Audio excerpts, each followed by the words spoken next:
Congress party క్యాండిడేట్‌గా MLA క్యాండిడేట్‌గా Naveen Yadav అన్న గారు నిలబడ్డారు.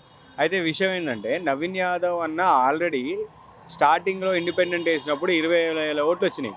దాని తర్వాత 40,000 ఓట్లు ఎంఐఎం నుంచి వచ్చినాయి. ఎంఐఎం నుంచి నిలబడ్డప్పుడు. ఇప్పుడు కాంగ్రెస్ పార్టీ నుంచి నిలబడు. అంటే ఏమర్థమైంది మీకు?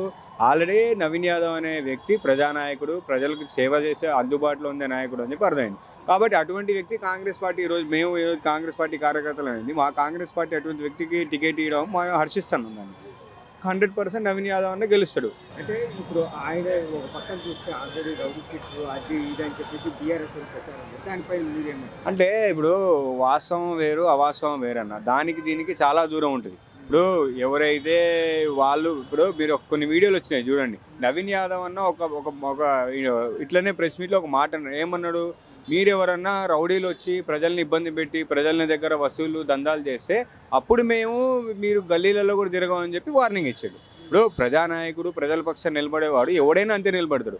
పేదల కోసం కష్టపడేవాడు వాళ్ళందరూ కూడా అదే చేస్తారు. అట్లాంటి వాడిని రౌడీ అంటే మీరు ఇక మీ అది విచక్షణకే వదిలేయాలి. అంటే ఏదైతే మళ్ళీ బీసీ, ఎస్టీ, మైనార్టీలకు మంచి జరిగే అవకాశం ఉంది ఏమంటారు? అదే 100% అన్న. ఈరోజు జూబ్లీహిల్స్ నియోజకవర్గంలో 3,90,000 చిల్లర ఓట్లున్నాయి. అందులో మైనార్టీ 1,50,000 నుంచి 1,30,000 నుంచి 1,50,000 ఓట్లున్నాయి. బీసీ, దాని తర్వాత ఎస్సీ, ఎస్టీ, రెడ్డి ఈ కొన్ని ఈ ఈ కేటగిరీలో ఇంకొన్ని ఉన్నాయి.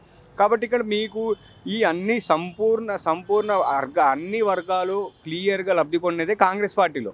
ఫస్ట్ నుంచి కూడా 130 సంవత్సరాల కాంగ్రెస్ పార్టీ రాజకీయ చరిత్రలో ఎస్సీ, ఎస్టీల దగ్గర నుంచి, బీసీ మైనార్టీల దగ్గర నుంచి, రెడ్డి కమ్మ దగ్గర నుంచి వీళ్ళందరికీ ఉన్నోడికి లేనివాడికి అన్నట్టు లేకుండా ఎవరికైతే లేదో వాళ్ళందరికీ ఇందిరమ్మ ఇళ్ళ దగ్గర నుంచి కాంగ్రెస్ పార్టీ ప్రవేశపెట్టిన ప్రతి ఒక్క పథకాన్ని ఇప్పుడు వస్తున్న ఇందిరమ్మ ఇల్లు అప్పటి ఇందిరమ్మ ఇల్లు రాజ్యం దగ్గర నుంచి ఇప్పుడు సోనియమ్మ ఉన్న ఈ ఇందిరమ్మ రాజ్యంలో కూడా మీకు ఇందిరమ్మ ఇల్లు అప్పటి నుంచి ఇప్పటిదాకా ఇస్తేనే అది మీకు ఎస్సీయా, ఎస్టీయా, బీసీయా, మైనార్టీ అని చెప్పి ఇవ్వట్లే.